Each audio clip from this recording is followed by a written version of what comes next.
we have the man Archie P. Williams as our guest. He has a page that is making news. We all go there to learn all the pieces of history.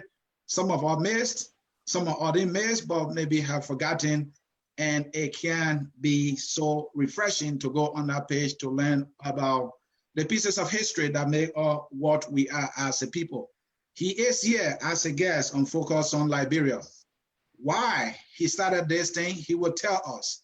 Again, folks, we can't say welcome enough. We will ask you to hit that share button for us so that others can be able to benefit from the conversation. I am happy to be here. I love history, but Archie has been the one who's been documenting these things for us. And sometimes when you think that something just happened, he will post something, that is similar to it. Why is he doing that? Why is he trying to tell us? All that in this one package, and you can only find it here on Focus on Liberia. My partner, Denaja, is excited, and I am excited as well to have Archie in the house. Mr. Ja, how are you feeling, sir? I'm really, really excited. That's why I call it the history of Liberia through the newspapers. And the man, Archie P. Williams of the Archie P. Williams Research Center is here. He has been archiving all these things for us, and we're going to be hearing from him on what this is all about. We want to welcome you across the globe. We say keep it here at Focus on Liberia. Share the show and invite someone, and let's talk to our man, Mr. Archie P. Williams. Mr. Archie Williams, welcome to Focus on Liberia. Thank you, Mr. Ja and Mr. C. I am very grateful for the invite, and thank you to the administrators of the Focus on Liberia. Thank you. And Archie, you have a very elaborate resume here, and I will let my partner, Mr. Sia, go into it a little bit, but you wear so many hats, but we are thrilled to have you. And I remember when I first approached you on being part of the show, you were so excited. You're such a big man, but you are not difficult to get to. We appreciate that. Thank you. I mean, service to people, you have to humble yourself, and that has been part of me. All right. So, sorry, Archie. With that said, we have a brief resume of Archie and why he has been doing, what roles he has played in the past and maybe continue on to play as well. I will read that for our listening audience so that they can get to know Archie a little more. All right, I read here, Archie actually worked in several capacities in government as well as private. He served as Deputy Minister for Administration, Ministry of National Defense for 2012 to 2015. He served as Deputy Commissioner for Administration, Bureau of Immigration and Naturalization from 2006 to 2012. He also served as administrative assistant to the Commissioner of Immigration. That's in 2006. He also served as electoral assistant to the head of the European Union Election Observation Mission in Liberia, and that was in 2005. He also served as special assistant to the Director of Police from 2003 to 2005. He also, interestingly, served as managing editor for the Puwash newspaper, which is no more. That was from 2001 to 2003. He also served as liaison officer for HIV/AIDS program, Office of the Public Affairs, U.S. Embassy. It was a contract. That was in 2003. At Chikian staff, he served as Director of Communication, Ministry of Information. That was from 2000 to 2001. And administrative assistant to the Minister of Information from 1999 to 2000. He also served as Director of Research and Planning, Ministry of Information. That was from 1998 to 1999. He served as Research Assistant for NARD, N-A-R-D, in 1987. Academically speaking, he got some accolade in his academic bag. Currently, he is an attorney at law. I think he packaged that one in 2017. That is the LLB in law from the Louis Arthur Grant School of Law. That happens in the year 2016. Not stopping there, MBA. Finance and Banking, University of Liberia Graduate School of Business in 2011. Postgraduate Diploma, PGD, Development Diplomacy, Foreign Service Institute, Ministry of Foreign Affairs in 2009. Then a graduate certificate in microfinance in 2008. Wait. Archie is too much. Archie, you're too much. Let's start right there. All right. Yeah, let's start right there and let's get into the meat of what we are here today. So Archie, again, welcome to Focus on Liberia. We are glad to have you. Let's get the ball rolling. We see that you are archiving Liberian newspapers. And I don't know, besides newspaper, if you do anything else, if you archive anything else. I believe because I saw some pictures. So tell us exactly what is it that you do with these newspapers that we see on Facebook every day. What is it that you do? Archie? Dennis, once again, thank you for the invite. I highly appreciate it and for elevating me to a wider audience. And little did I know that what I embarked upon almost a year ago would have captivated the attention of people like you. So I'm very grateful for the invite. Reference the archives. Actually, this has been an inborn tendency. There has been something that has been part of me from day one I was coming up.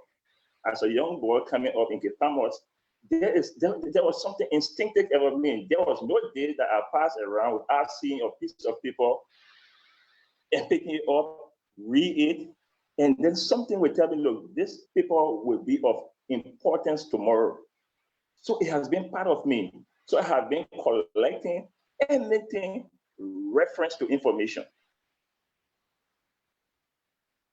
After I graduated from high school, I came to Monrovia. In fact, in the first place, when I was coming out, I wanted to study political science and history. But my parents advised me, and it was during the time of this progressive era. So they advised me, oh, if you learn political science, you will be in jail, you won't do anything substantive for the family. So I had to switch to do economics in college and a minor in political science. But the interesting part about it was I did everything in political science, all courses in political science with the exception of doing thesis, doing my thesis. So it was like a double major in economics and political science. Some part of 1985, I paid a visit in Kipamos, and then the bulk of the newspaper that my old man had, together with other newspapers that are found around the terrain, I brought them in Monrovia, and I started archiving them. Fast forward, when the war came in 1990, especially after October,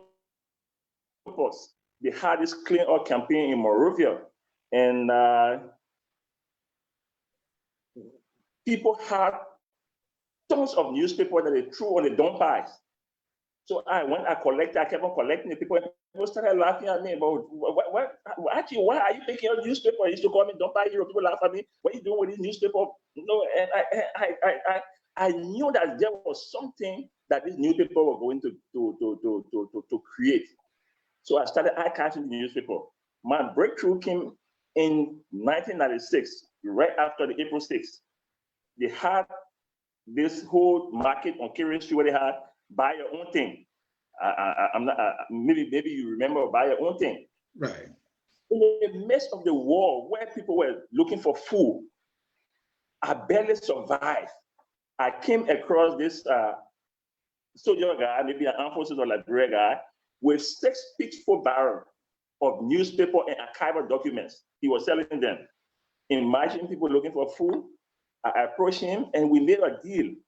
And I bought all those barrels of newspaper from him. And you wouldn't believe what were in the barrels. Historical documents, newspapers from the 50s, 60s, 70s, yes. And important historical documents. What did I do? We were in war. I stored them on Maple Street. Thereafter, I transferred them to Logantown where I was living. So gradually, I started buying newspaper. Every day, there would never be a day that would pass without me buying newspaper. I would go on an education ministry. I would go in the market where the market women will use this newspaper to be selling wrapping the things. I will buy it from them. So the motivation, what was the motivation?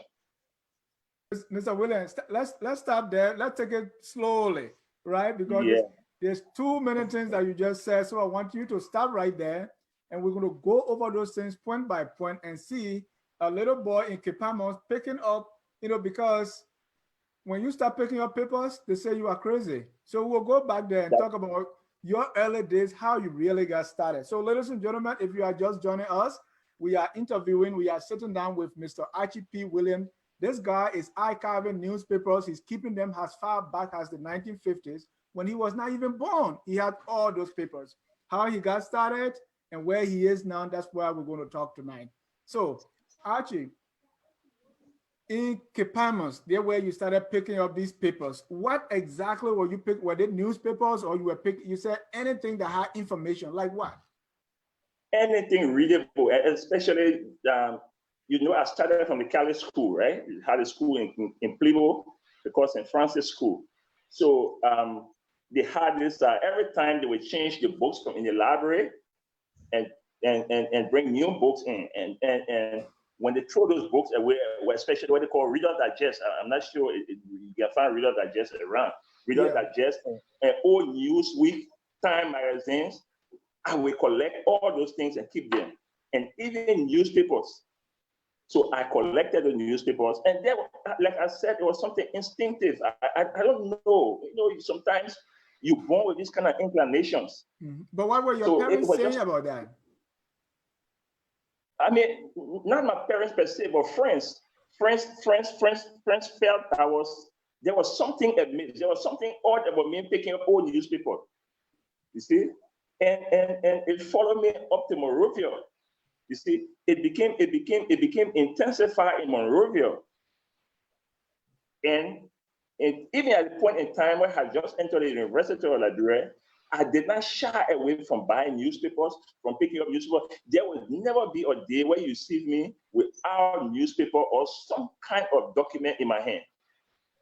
I just don't know how it was, but something was in me that was pushing me to do what I used to do. And it became a magnificent obsession for me. And this is where we are today. Mr. Williams. So before leaving for Monrovia, leaving from Kipamos, those ones that you collected, I'm sure you may have not have taken them to Monrovia, did you? And if you did not take them to Monrovia, how you felt leaving them there in Kipamos? Like I said, they were in Kipamos. I went back in Kipamos in 1985. Okay. And I brought them in Monrovia. Okay. They were not as many as possible, right, but at least the few that were there, I was able to bring them to Monrovia. And the amazing part about it, everywhere I went, all during the war, people were running away. I was running away with my newspapers. So those who saw the newspaper in your hands while you're running for your life, I know they look at you, but is this guy no? It sounds so funny. People look at me, but what is wrong with this guy? What is wrong with he and newspaper? There will never be a day where you see me passing the street without a piece of newspaper. Anywhere I pass, when I see a piece of newspaper, I will have to buy it.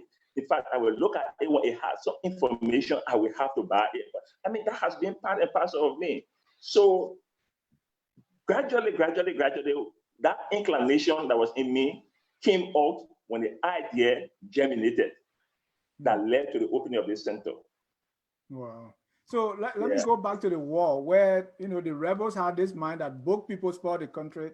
So they didn't like to see people with newspapers or certificate or anything that is educative. How you managed to survive the rebels who didn't like people going to school? you see in the war, people were looking for values. Yeah. They were looking for valuable things. Newspaper was the last thing that anybody mind would run to.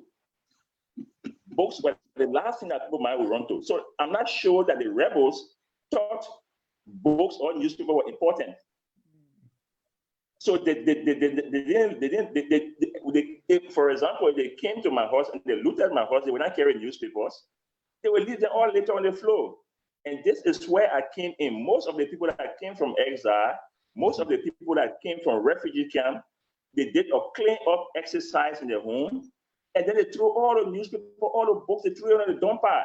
In 1992, right, shortly after Octopus, right. Morelia City Corporation launched what they called a clean up campaign at the center of Newport and Benson Street. At the intersection of Newport and Benson Street, somewhere where they have the LFA headquarters there was a big dump site. Right. And that was where they threw thousands of newspapers. And you wouldn't believe it. I would go there and collect, and fortunately, it was not rainy season. Fortunately, it was not rainy season. So I would you found your treasure right there, Archie. I would collect all the newspaper. And before the war, I lived on Newport Street. So from Benson and Newport Street Junction, I would take all the newspaper and carry them on Newport Street and store them. But notwithstanding, I was displaced across the bridge in Logantown. So after I stored them on Newport Street, gradually I hauled all of them in Logantown. And more than that, Logantown was a safe area. Yes, Logantown was a safe area. So when I collect these things, I store them in Logantown. So in my little room that I had in Logantown, there were papers all around. There were newspapers, there were documents, there were books, even on my bed. And people kept on laughing at me. I mean, the thing is so funny. At that time, I did not know. At that time, I did not know that I was going to open a center. And that's one of the things that is, kind of puzzling, because I've been in Logantown. I know the size of those rooms. I've slept in one of them. So I can't imagine, and sometimes you are not even alone. Sometimes you have your siblings and everybody else. So I can't imagine what space you have there in that room with you and your papers. At that time, it was my fiancée and myself. I never had siblings, but I mean, she understood my passion. Actually, she understood my passion. So I mean, you can play with anything about Archie, but don't play with his newspapers.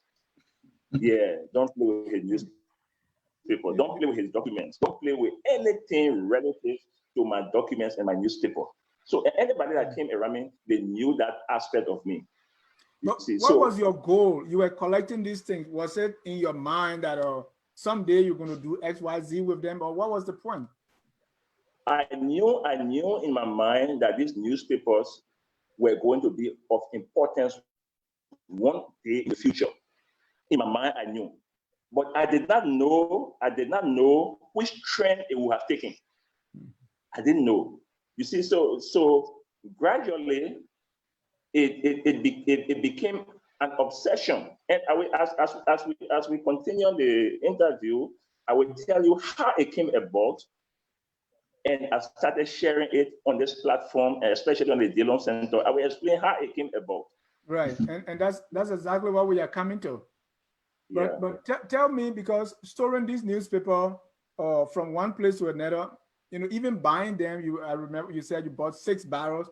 I know it costs money. And I mean, where you got money from, or were you relatively, well off so that you could use your extra cash to buy papers?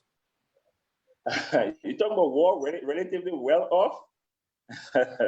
we just read your resume. Maybe that's where you are getting all the money from. No, during the war, I was not working. I mean, if you saw the resume, you saw the time. And during the war, I was not working. I mean, everybody was just hustling, doing their own thing. And how much the newspaper cost at that time, soldier man wanted small thing for his school. And I'm not sure he knew the importance of what he had at that time. So the barrel, the 6 barrels that I bought from him, in fact, he was selling the newspaper. How much? 10 cents. 10 cents per paper. 10 cents per paper. 10 cents. Because he had sample of them on the ground. Mm-hmm. You understand? So he was selling them 10 cents per paper. So if you bought 10 paper, that was $1. Mm-hmm. So we calculated, and I think it came up to, the total came up to something like less than $1,000. Mm-hmm. Less than $1,000 for the 6 people barrel of newspaper, less than $1,000. And I did not pay that amount on the spot. We negotiated, and every other time I will pay towards it. I will pay towards it gradually. And nobody wanted to buy newspapers. That was set to my advantage. Right. People were not buying newspapers. You operated exclusively in that market. Precisely. So I saw that gold mine and I capitalized on it. And he was so happy to sell them to me, because who at that time looking for food were buying newspapers? Yeah, you want to buy them. The only people that were contesting me were the market women. Market women to buy to wrap the goods in it. They were contesting me. So yeah, they were contesting competitors. Yes, so they were contesting me. But after I made the man to understand that I was going to buy everything from him, he decided to give it all to me. Okay. So let's come to the point now, how you started putting these things out now, because you've been keeping them from room to room, you know. So at what point you decided to start to share them with people? I don't know if people were coming to your house to read, or how do you start coming out with them? Before then, people used to come to people that knew that I had papers, used to come to me, and I gave it to them. And I helped a couple of people. For example, during the war, right? Where armed robbers were prevalent, people went into exile, and some found themselves in America, and they were looking for asylum. So if armed robber came to my house and armed robbed my family, and we went into exile, and the newspaper reported it, and I found myself in America, I would want that copy of that newspaper, right? Yes. Right. To show to the people that my family, so people knew about that thing about me. I'm not going to call names. Actually, I'm not going to call names, but people used to contact me. A couple of people that were doing the research contacted me for newspapers for research. I remember a lady came from London. She came and I was able to furnish her with some newspapers. She came from London School of Economics. And she was doing some research on Liberian history, some economic data she was collecting, and I availed my library to her, and she was very, very, very impressed. Even you know Raptor Pele? Yeah. Okay. Raptor Pele benefited from my library. From London, she benefited from my library. I mean, she came, she did a couple of research, and she benefited from my library. So you see, so besides that, other people came and they asked me, and I availed my documents to them. Okay, now, what was the motivation? What created the avenue to start posting the papers, right? That's the major thing, right? One day while sitting down, I was watching a documentary about Don Cornelius, the soul train guy. Yeah. Yes. So he started explaining how the whole concept of Soul Train came into operation, how he operationalized Soul Train. During those days in America, the black music were not permeating the society. It was not getting to the white audience. Right. So the best thing that he needed to do was to create an avenue where the black music was going to be elevated to the audience of the whites. So he created this concept of Soul Train. Many days, white folks would be sitting down, and then they saw this Soul Train, this novelty, and they started liking it. So while watching it, the idea came to me, hey, I got all these newspapers. Thousands of people out there, they are looking for information. They don't know these things have been happening. So why can I use that model of Don Cornelius to bring to bear, to public glare, these newspapers that I have? The idea came to me. So the first time I decided to post it on the Dallas Dillon Center. And what was the first article I posted, the first newspaper I posted? It was about perpetual leadership. I don't want to be political, but I will tell you what it was all about.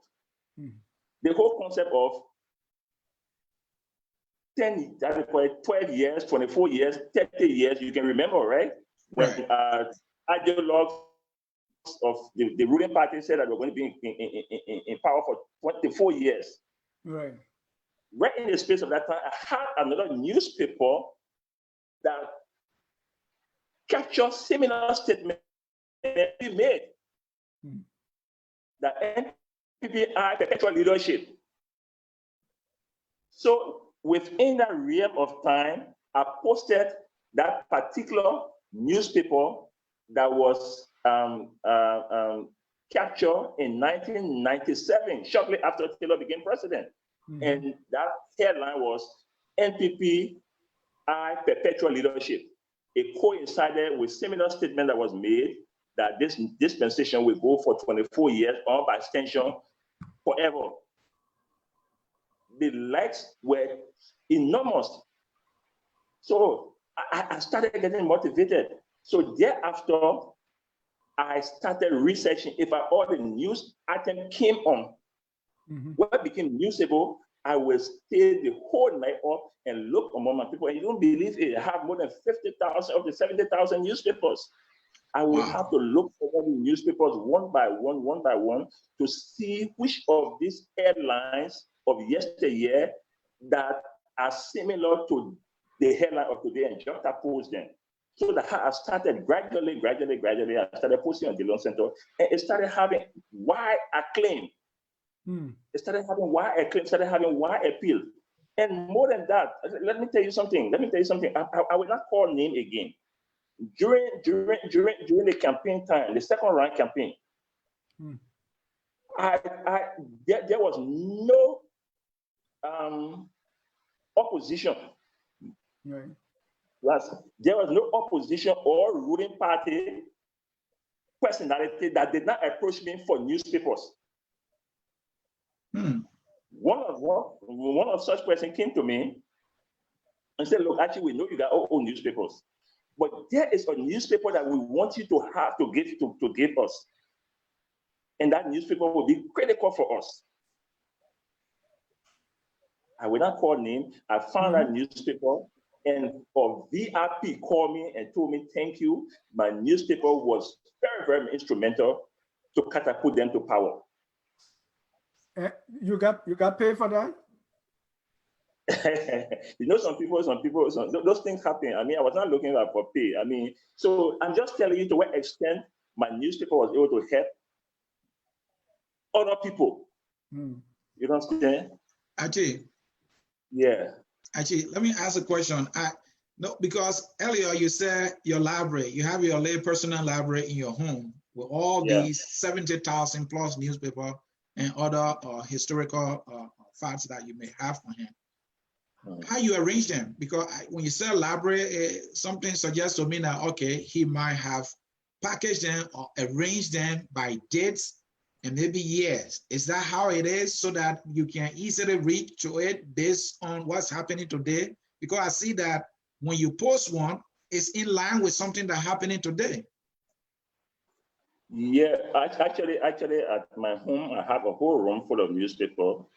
When I was building my house, I knew I had newspapers, so newspaper had their own room. My newspaper competed with me for room space. So the size of my room is the same size of my newspaper room. So my newspaper got a whole room. You understand? So yeah, relative to how I package or how I catalog them. I catalog them according to newspapers: Inquirer, Democrat, New Liberia, and so and so forth. And I catalog them by date. But most so I catalog them by the headlines. For example, we talk about Ebola, right? Obviously, all the newspapers in the past will carry headline concerning Ebola. So all the newspapers that had Ebola stories, I had them catalog, be it New Democrat, be it Daily Observer, be it Inquirer, I catalog them by the theme, by the headlines. So if there is an issue, similar issue about COVID-19 that coincided with similar story about Ebola, I just go straight to the Ebola newspapers where I store them and look to see whether the headlines coincide with similar headline that is made today and reflected what was made yesterday with the Ebola. since all of them are the same old thing. Yeah. What by doing that? What are you trying to get at? By saying, okay, this happening today, I'm gonna look for newspaper that this happened before and post it. What are you trying to accomplish doing that? But you know, one of the misconceptions of history, people just feel that history is just a record or a record of something that passed, just for people to get to know something that passed and they throw history away. Why coming up in school, we learn about John Kizet, Julie Ashmore, Matilda Nepo, and all those things. But there are schools in Monrovia here that have those names, and you bet that some students don't know who those schools were named after. For example, you have Daniel E. Howard School. Students that went to Daniel E. Howard was one of our presidents during the World War I. I bet that students that went to Daniel E. Howard did not know anything about Daniel E. Howard. They did not know he was president during the tumultuous time in Liberia. They didn't know what he looked like. And you can name them. You understand? We have Ellen May Scarborough School, we have Susan Berry School, and even to an extent where, without any bias to my profs or the administration, at the school, the Louis Arthur Grant School that I graduated from, I am not sure that some of my classmates before me or after me, you understand, have seen the photo of Louis Arthur Grant. You understand? So this is where history comes in. This is where history comes in. We have to document history. We have to bring history to the full glare of people. We have to make people to understand that, look, things that happened yesterday, they are repetitious. And it's incumbent upon decision makers. It's incumbent upon anybody, you understand, that is in authority, be it in government cycle or otherwise, to utilize the tenets of history to make an informed decision so some of these things will not happen, to avert the occurrences of yesterday, to avert them from happening today, to stop them from happening today. That is the essence, that is the main message I'm trying to send to people. Look, yesterday, we had war here yesterday, and these were the indicators, these were the indices of war. Today, we shouldn't go back to the same old things that created an avenue for us to go at each other's throat, for us to kill 250,000 of our kith and kin, for us to obliterate almost 1 million of our brothers to be in exile. So these were the ills in the society, and they were reflected through the pages of history. So I am bringing this history to the public glare for people to learn from them. You understand? Is your message resonating with the people? I am sure to a larger extent, because if my message was not resonating, I wouldn't be on this forum. I wouldn't be on this forum. It has resonated. That is what captured your attention to call me for this invite. And there are a couple of people, if you follow my page, I mean, people are discussing history now. I'm not sure in any point in time in our government dispensation, either in the past or now, where you see people so inclined to history. People are discussing history. The whole idea of history is about the good, the bad, and the ugly. Let us discuss about the good. Let us discuss about the bad. Let us discuss about the ugly. I follow that page very well, and I see the stories come. So anytime I read a story, like the latest I read was the I think excerpt from the book of Mrs. Victoria Turbert. So when I saw that, I said, I wonder how he goes about picking something. Is it something that he's trying to? Is it something that he agrees with? He tried to post, or is it something he's using to refute whatever understanding or whatever story is out there? What do you factor in before you post such a story? And to that, do you kind of type it out or you copy and paste? Because I see some of these things are long. Are you sitting there all night typing word for word from the newspaper so that you can let us enjoy it? 2-in-1 question, sir. Okay, yeah. Actually, this whole thing, the question is about 2 layers, and let me answer the first layer, and I will come to the second aspect of the Victoria Turbert story. Mainly, the kind of history I do is about teaching.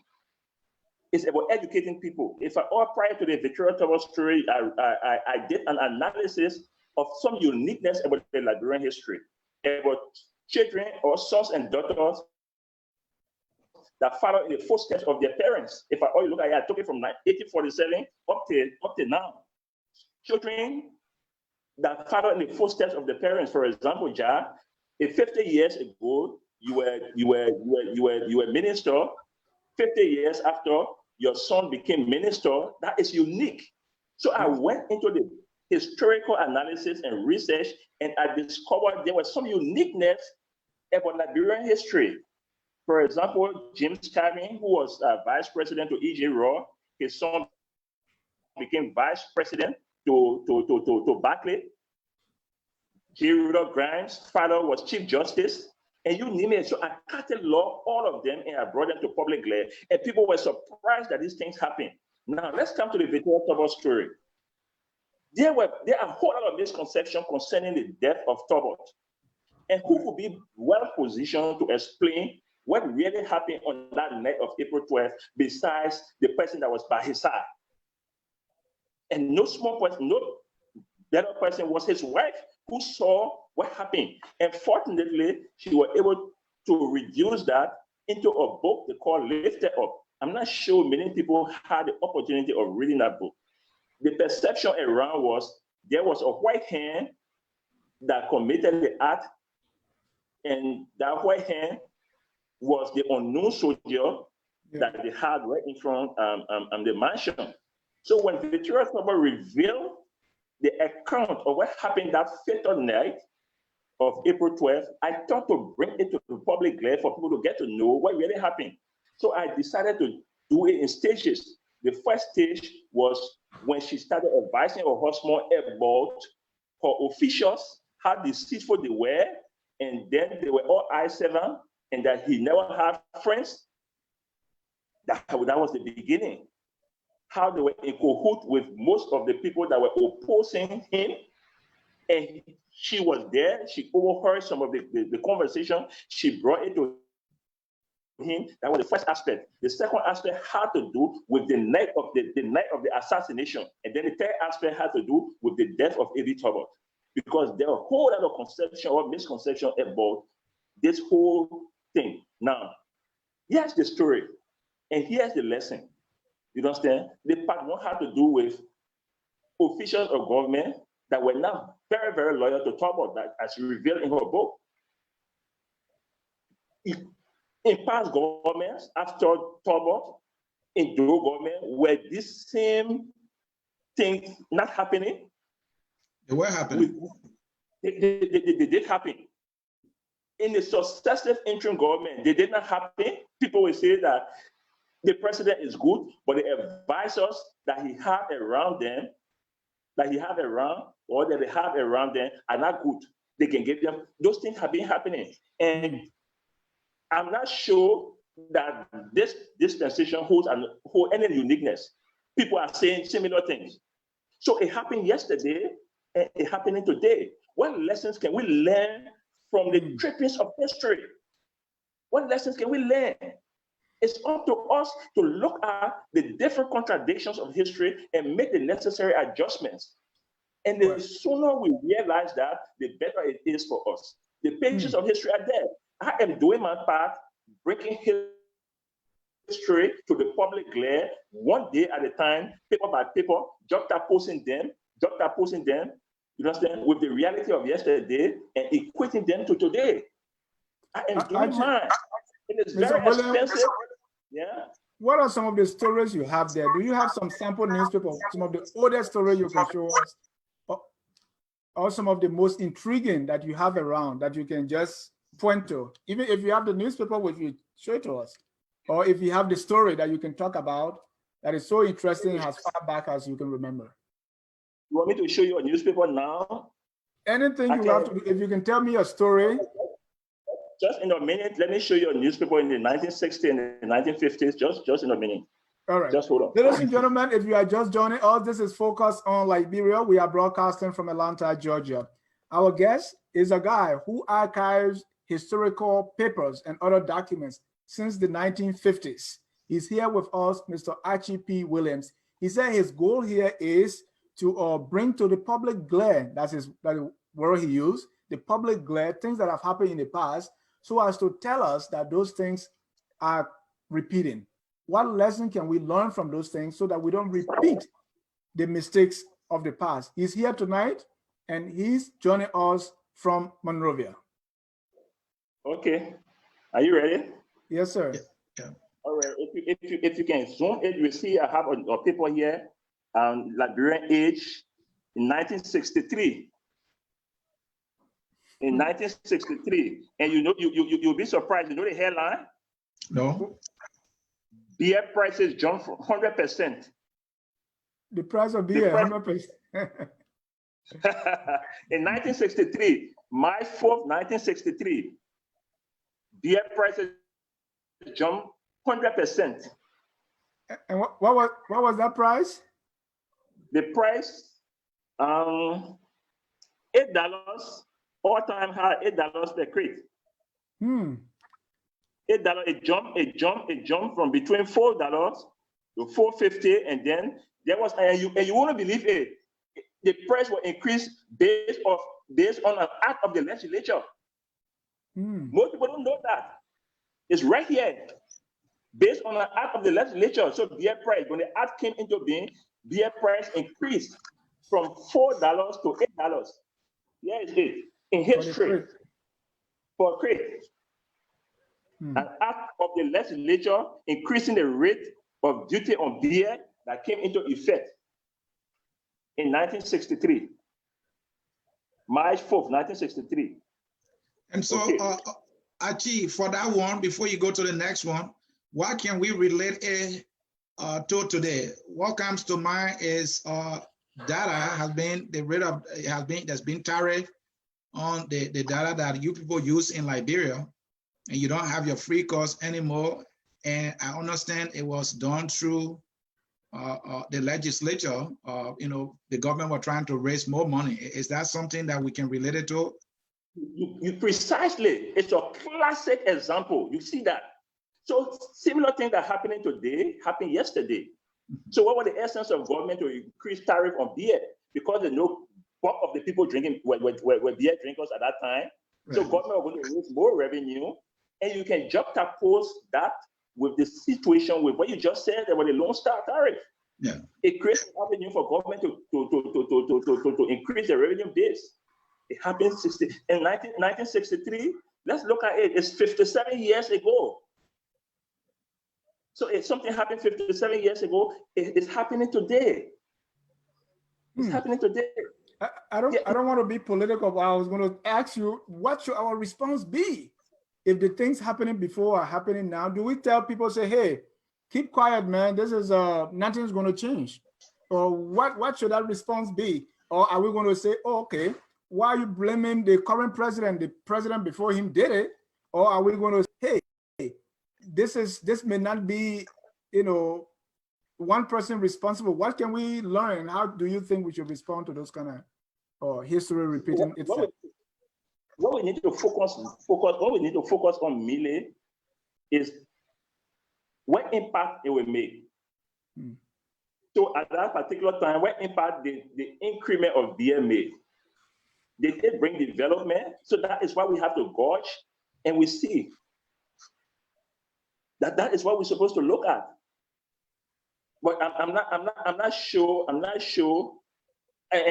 most people are of the view that Tottenham administration created an avenue and was one of the most development-oriented administration.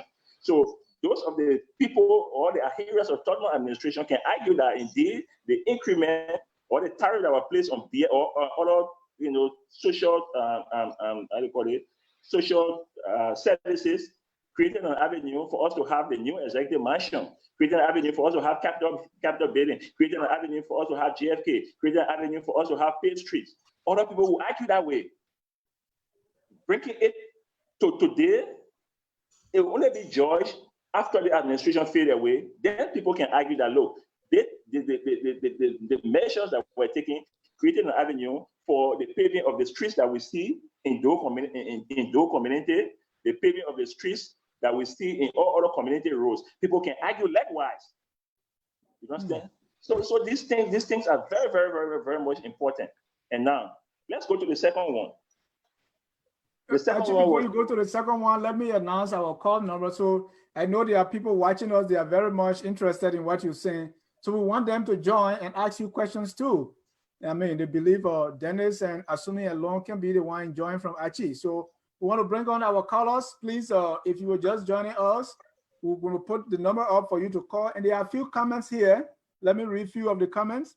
Constant G Swen Duopo say, you Archie, he said he gave us one newspaper with my father-in-law. That's I think that's the late Moses Duopo. We are those say, good evening, guys, watching from Pennsylvania. And Raphael G. Sifa say, how can we access your page? Where Brian said, thank you for the posting. They have been educational for me. And Constant again say, God bless you, Archie P. William. Nora Hawk say, good job, my Cape Palmer's brother. And Joe Cassell say, the 4 archives of Liberian newspapers are at Stanford University Library, as well as the University of Indiana. However, we must give Mr. William credit for his collection. Back to you, Archie. Those were some of the comments. Oh, I appreciate it. I appreciate it. I highly appreciate it. I know some of the people, and obviously, I will get to know some other people later on. I know Constance very well, and the paper she talked about was for late father-in-law Moses Duopo. I have a copy here when the situation concerning the NPFL came about, and I have the copy here.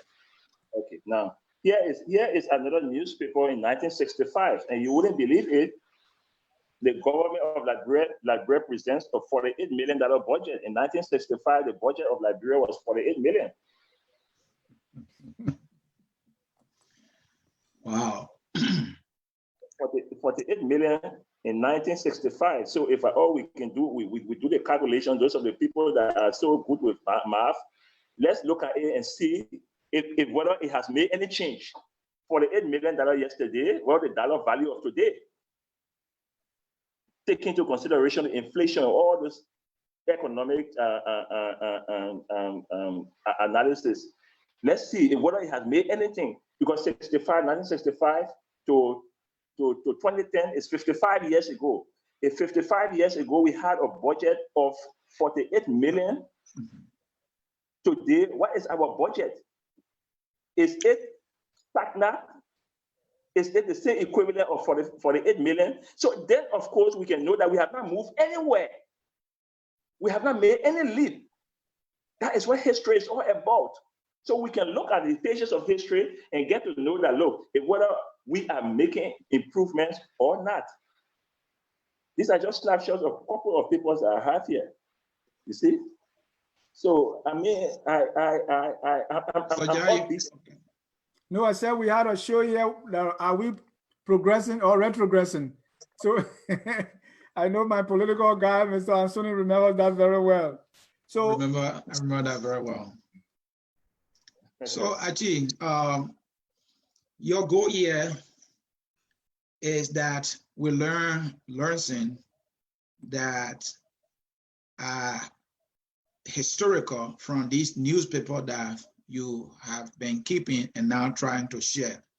Besides having a page where you share them regularly for us to read, and sometimes you go about writing some analysis to put contents around them for people to understand. Do you intend to do anything further than that? You have the library at home. Now you have a Facebook page where people can access them. Is there any other thing you're thinking about that will make it more accessible for people to reach you easily, that it will reach a much broader audience? Anything you have in mind? Yes, before convey, I did the legal document, the legal paper for registration, and after registration, I will launch the center, and I'm in contact with like minds. A couple of people have expressed their intention, the desire to collaborate with me for us to make it bigger. Wouldn't believe it, I got some guests from Switzerland and Sweden from the same page. Some people flew from Switzerland and Sweden, and they were impressed when they came to my house and they saw the library. They asked me the same questions. How did I manage? They took some pictures, and they were so marveled in the war. How did I manage?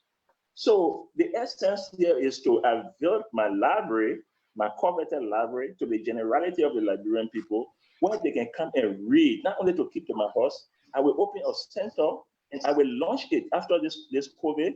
I've already prepared the legal papers. I will register it and I will write project proposals. A couple of people are waiting me to write project proposals. I've already did some concept notes, and people have given me some ideas of what to do. And I'm going to make this thing elaborate. And guess what are some of the things I'm going to do? We have had 25 presidents, right? Yeah. President we are is the 25th president, right? Right. But let's look at it this way. Do you know the graves of all our past presidents? No, I don't know. I would like to know. So you're getting the point. This is where I am going. I'm going to document some of those historical feats. We know where Joseph Jigen Rawa grave is. Hello? Yeah, we are listening. Something happening. I'm not getting. We can hear you. I'm not seeing you. Go ahead, we can hear you. So okay, let's go ahead. Do you know where Joseph Jigen Rawa grave is? No.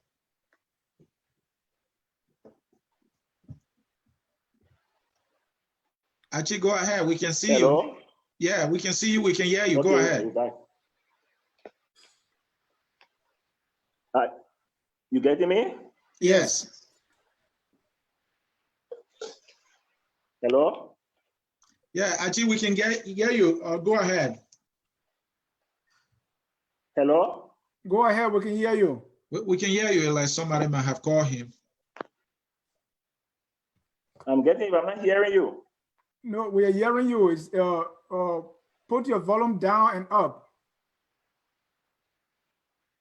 Hello? Hello, we're hearing you. Go ahead.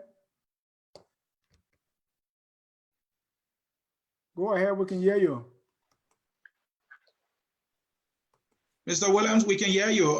Just continue.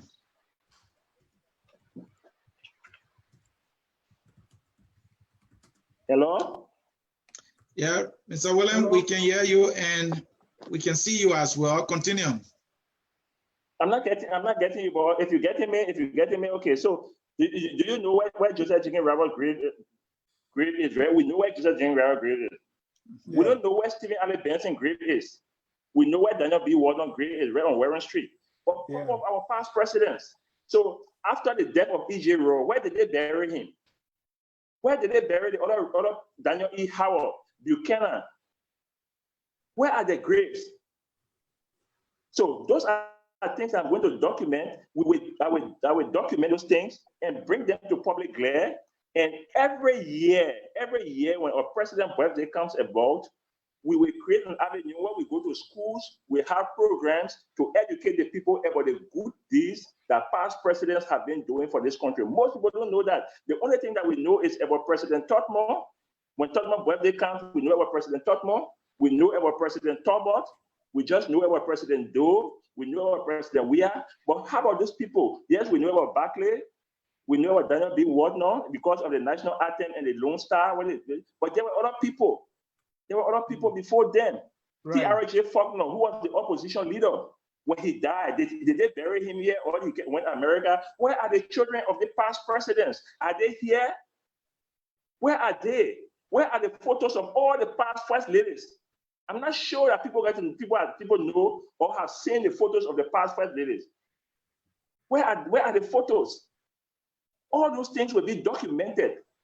I am going to go beyond this whole idea of John Kizé, that is called Boswin, Long Peter history.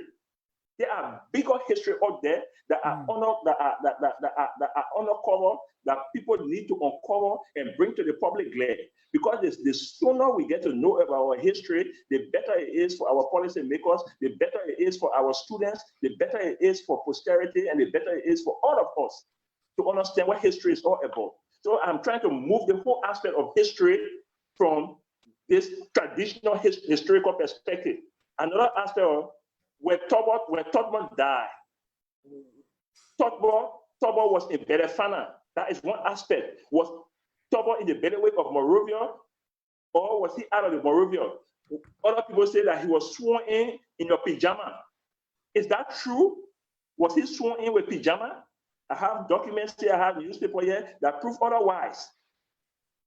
that prove otherwise. The whole Fernando crisis, there are documents, historical and archival documents I got that have another layer of the whole Fernando crisis. People are not aware of that. Now let's look at it for the Fernando crisis. Before Firestone came here, and where did they have Firestone in Mangibi? Which plantation did they have there? Which plantation did they have there? So when Firestone came and organized themselves, they accused King and his government, Ali Yancey, of forced labor. When Firestone came in, how did they cultivate the soil? How did they cultivate the soil? Who did they use? Where did they get laborers from? We have to examine our history, not because John Brown said it, not because Peter said it, so we should just accept it like that. And this traditional way of historicizing, because one group of people say it, so it should water down our truth. Yeah. This is why law is so unique. My professor will teach me in school, but we will meet at the court. That is a different ball game. I research the issues of law, he researched the issues of law, and left with the judge to make a determination. The judge will not say, because he was my professor, so he's right, notwithstanding, I have all the legal issues.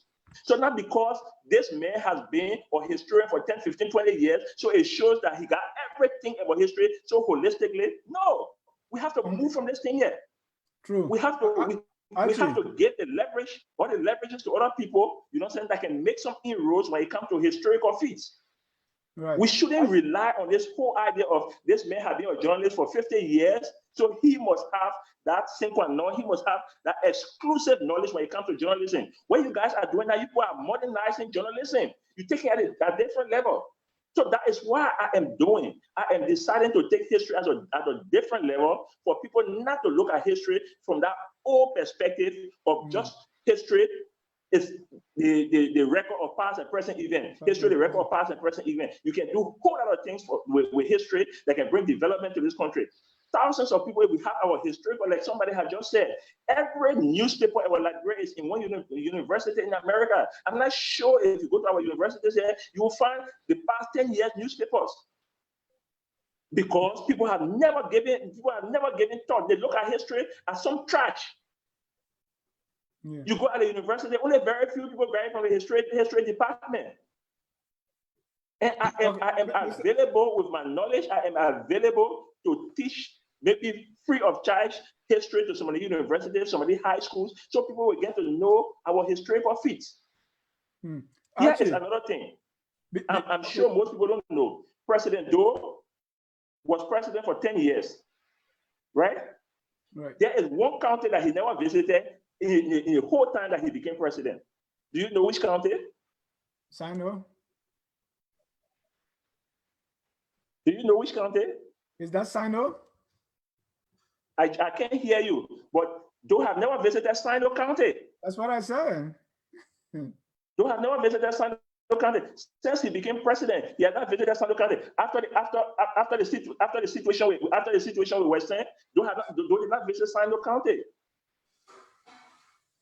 The whole West African sub-region, Doe have not visited Ghana.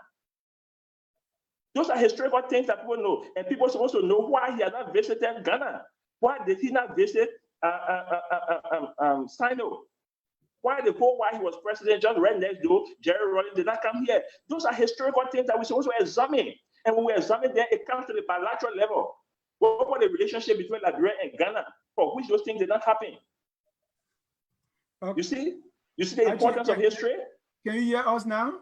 I'm not sure I'm getting you. I mean, Dennis, I don't know what the problem is. I'm not getting you.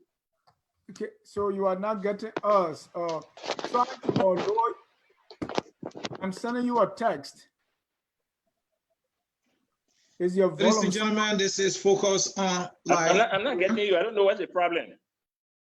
I am seeing you, but I'm not getting you. Okay. Can you? I'm not hearing you. You're not audible. Is your volume? Turn up your volume. You say you muted me. I don't know. Maybe you muted me. I don't know what happened. Unmute me. Yeah, you are unmuted. Something somewhere. Can you hear us now? You people, but I'm not getting you, and you two are not audible. Yeah, apparently somebody tried to call you, and that what happens when someone calls. My volume is up. I don't know what's the problem. I'm not getting anything. I'm not getting you. All right, Archie, then you can leave and come back. It should be able to fix it. It's because someone may have tried to call you. So, ladies and gentlemen, this is Focus on Liberia. Yes, please leave and come back if you know how to do that. I'm not getting. I'm looking at you. I'm seeing you, but I'm not getting you. You're not audible. I'm not listening. So you can leave the meeting and then you come right back. We'll be here waiting for you. Mr. Jack, he can't hear us, so. Yes, I am typing it for him. Okay.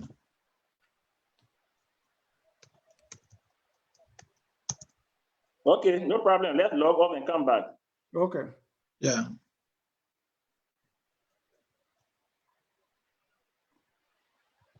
We could take him out, but then he will not be able to come back. He should. If we take him out, he will not be able to log back in, right? Come back. Yeah. So ladies and gentlemen, this is Focus on Liberia. We are having a very historical conversation with the man, Archie P. Williams. Archie P. Williams is the gentleman who has been able to keep about 70,000 newspapers, he said, that contain history about our country. And we are sorry that there's technical issue at his end. He can't hear us, but he can see us. But we can hear everything he's saying, and we are trying to fix it. Very good conversation, but technical issue trying to put us into trouble. The phone lines are open. You can place your phone call while we work on this issue. Archie, leave. Archie, can you hear us now? I can't hear them, but yeah. The volume is high. Leave and come back. No.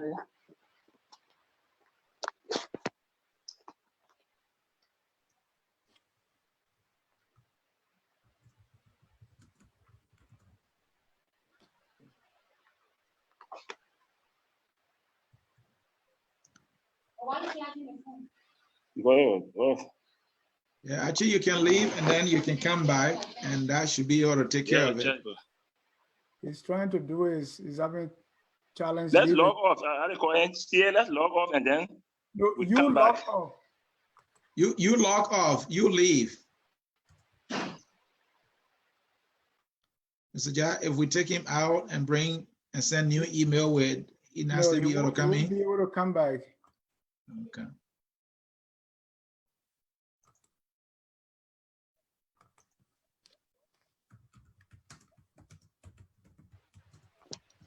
All right, Archie, can you hear us now?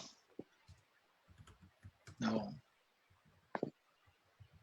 Oh, this is not good.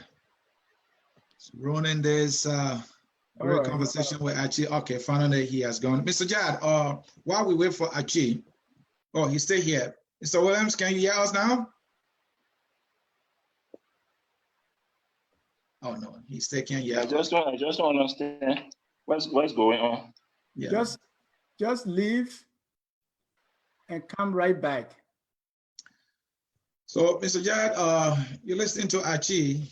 What's your impression so far? I mean, I was just quiet and I couldn't even ask some questions at a certain time because I was just thrilled. Yeah, 1 second. I'm trying to taking off. And this is the time we want our audience to join the conversation while we try to get Archie back. Ladies and gentlemen, this is Focus on Liberia, and we are in our conversation with Archie P. Williams. Mr. Williams is the gentleman with the Archie P. Williams Center for Historical Information. He's on Facebook. His page is so rich with all the things of the past, our history, and basically he has been able to keep newspapers dating as far back as 1950 to 1960. And regularly he shared this newspaper on Facebook. and he does it in a way that whatever he shares more like correlate to what is happening today.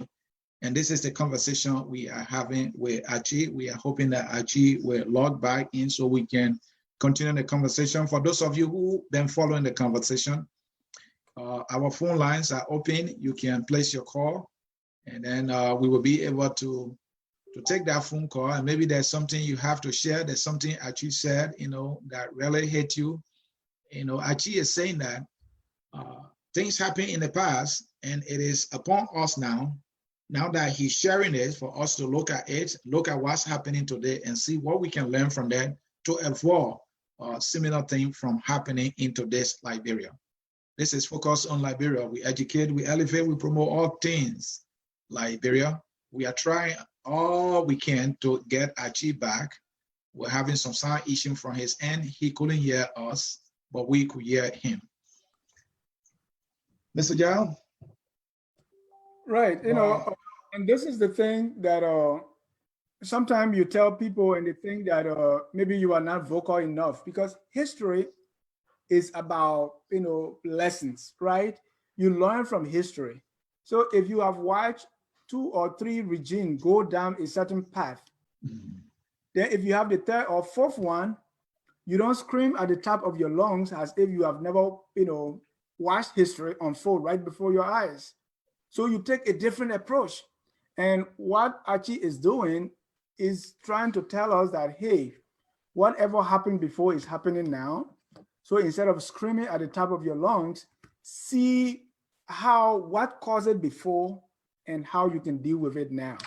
Before, beer price, there was tariff on beer. What was the result of that tariff? What were some of the factors that precipitated it?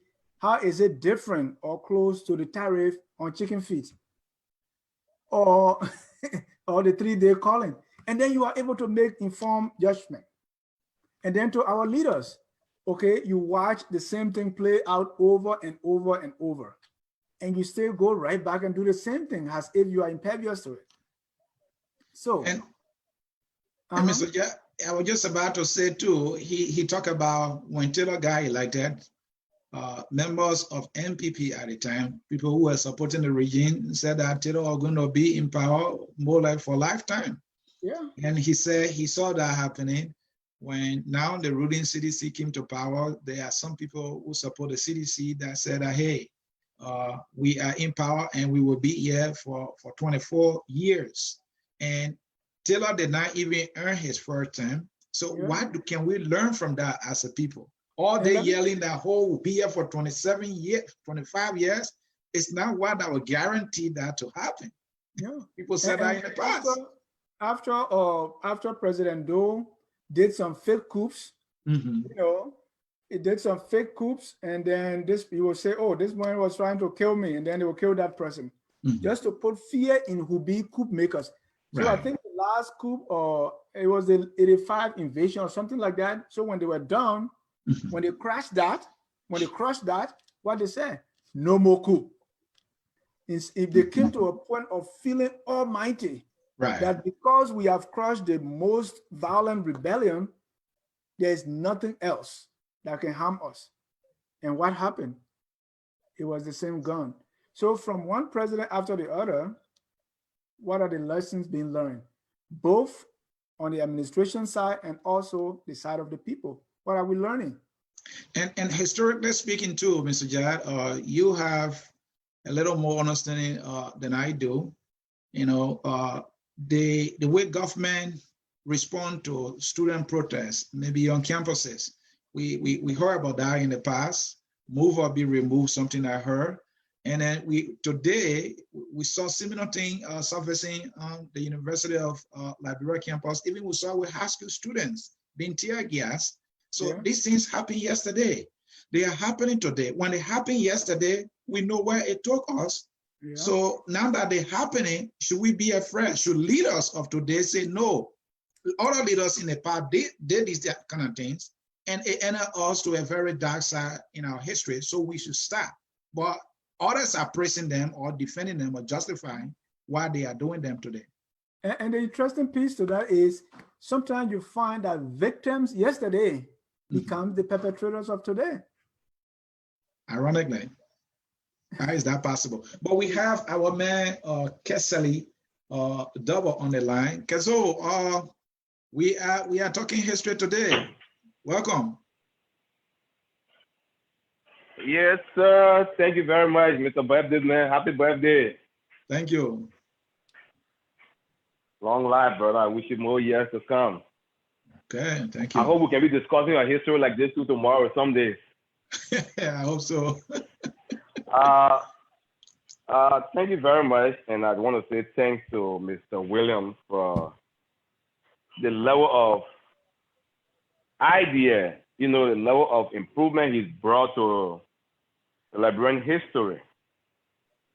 I wanted to ask him, I came on a little bit late, so maybe I might have missed some things that he discussed, but my question to Mr. Williams was that, is he in contact with some of those universities or some other historians on his side that he can be able to gather more information, reliable information as it relates to Liberia's history? That's one question I wanted to ask him. And like you were just saying, Mr. Ja, Liberians, we are not learning. I think the essence of bringing to light some of these historical issues is that for us to be able to learn from them. But like you just stated with President Doe, he lied on people about coup. When this government came to power, one of the first things they said was coup. The party chairman himself said it, that people were trying to overthrow the government. It just died down. Started out one to peace conferences. He signed agreements. When he came back from there, he said he was coerced to sign some of those agreements. We bring the same thing back to the government. Just we have signed the Abdullahi Journalism Act. When he came from there, the violence against journalists increased. I'm just bringing to light some of those examples, wherein leaders will say one thing, and then in actuality, something different is happening. So I think we as Liberians, we are really not learning from history. History has taught us nothing. And until we can actually sit down and look at where we came from, especially for some of us who went through this civil crisis, because we cannot discuss our third war or third man era, but we who saw the civil crisis, we who saw a little bit of President Doe. That was something we keep saying some of these things to the younger people who actually did not see any of these things, can learn. And I think they will only learn if people who they have belief in, people who they trust, can come out to tell them the truth. But if they look like to be an opposition or to be an enemy to them, no matter what you tell them, you can even open their head and think that you are opening their head to put the truth there, they will never believe you. They will never. So I just want to take this time to say thanks to Archie Williams, and I hope he can be able to do the little he can do, and hopefully we can work along with him to make things happen for the sake of Mama Liberia. Yeah. Thank you very much. And Keseli, before you go, you talk about the history. Yep. So the question is, do people even know the history that you are referencing? Because in order to avoid repeating the mistakes of the past, you must know those mistakes. But people don't know them, and we are no, they do not. What we engage in these days is cross talk. Not at all. You are opposition. I'm government. Not at all. Opposition, and so people cross talk. We talk past each other, and the yelling and everything is not getting us anywhere. That's what I'm saying. So, Jack, the only person now who can be able to teach me, I'm saying the young people for today, you know, and then we accept it, are people that we believe in. Leaving aside politics, tell the young man the truth because he believes in you. So even if I tell him now, I tell him every other thing, for the fact that he knows me to be on the opposition side, no matter how I speak it, even if it can be the truth, he will never believe it. So you who he believes in, and he thinks that you can tell him the truth, whatever you tell him, he will believe it. You should be the one to tell him the truth. Put aside politics. You know, let's discuss it for the sake of Mama Liberia. That's the challenge. Thank you so much, Mr. Dolo. All right, Mr. Jai, we have the man George Toto here. Bring him in. Mr. Toto, welcome to Focus on Liberia. Yeah, thank you, Mr. Sia, and also to Mr. Ja. Thanks for the discussion tonight. Yeah.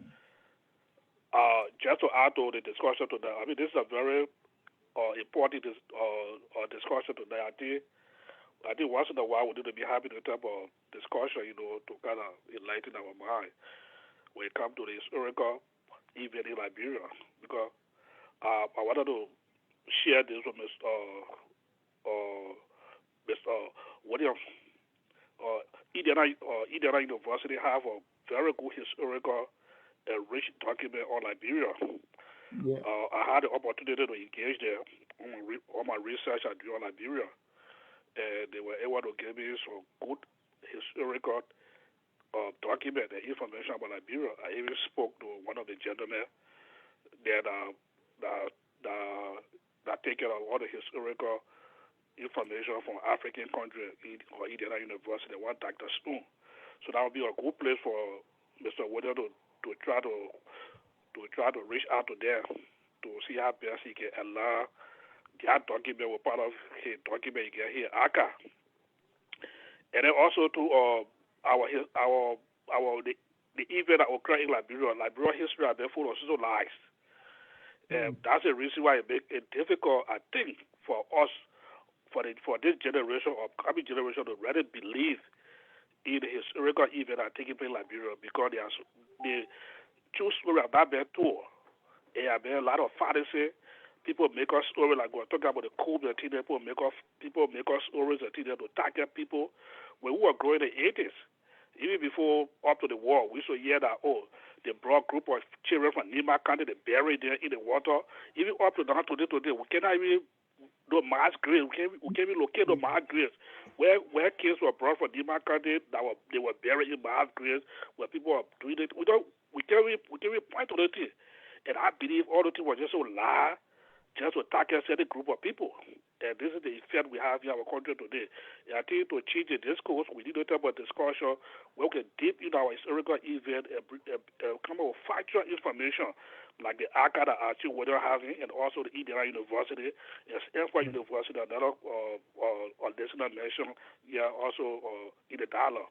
Right. And I posted the link from Indiana University. If people can click on that, they will see that. Archie, unmute yourself. Can you hear us now? Unmute yourself, please. All right. Can you hear us now? Yeah, I can hear you now. If you can hear me, say, oh, yeah. Oh, yeah. All right. We are so glad to have you. So, Archie, my question to you here is, every era has its own pro-government, anti-government, and all kinds of newspapers, right? If you were, during those of us who grew up during the Doe era, you know that if you had a Daily Observer newspaper, it's going to be, balanced, even though there was other newspaper if you take will be pro-government, right? So how do you know that some of these news, how do you, kind of analyze to see that this newspaper, what I'm reading from this newspaper is the truth, or this newspaper was just a government mouthpiece, or because this other newspaper was just anti-government, everything bad about government. So how do you do that analysis that what you are reading is actually factual?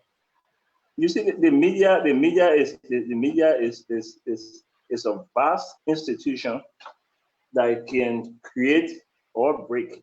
This is why most politicians, most government decide to use newspaper. Like you rightly said, every administration got its own newspaper. For example, the New Liberian newspapers are pro-government newspapers, a moth-organ newspaper. I work with Ministry of Information in 3 different capacities as administrative assistant to the minister, director of planning and research, and director of communication. The New Liberian newspaper are a pro-government newspaper. Everything about government propagates the messages of government. There are some other friendly and moderate newspapers, and there are some newspapers that are in the middle. They are not for government. They are not for opposition. They are in the middle. They become very factual. And there are some other newspapers that are leftists and some of them are rightists. Now your question is, how do I know? It's simple. You know from the headlines. You know from the headlines. Everything about government is sensationalized. Obviously, you know that particular newspaper is a pro-government newspaper. there is nothing critical of a government. Even if at all there are things that would be critical of government, that newspaper, notwithstanding, it has a cloak of a private ownership. But everything of a government is pro from headlines. From Monday to Friday, the headlines are just pro-government. You know that is government. That's the people that are leaning to government. Then on the other side, there are newspapers that see nothing positive about government. Right.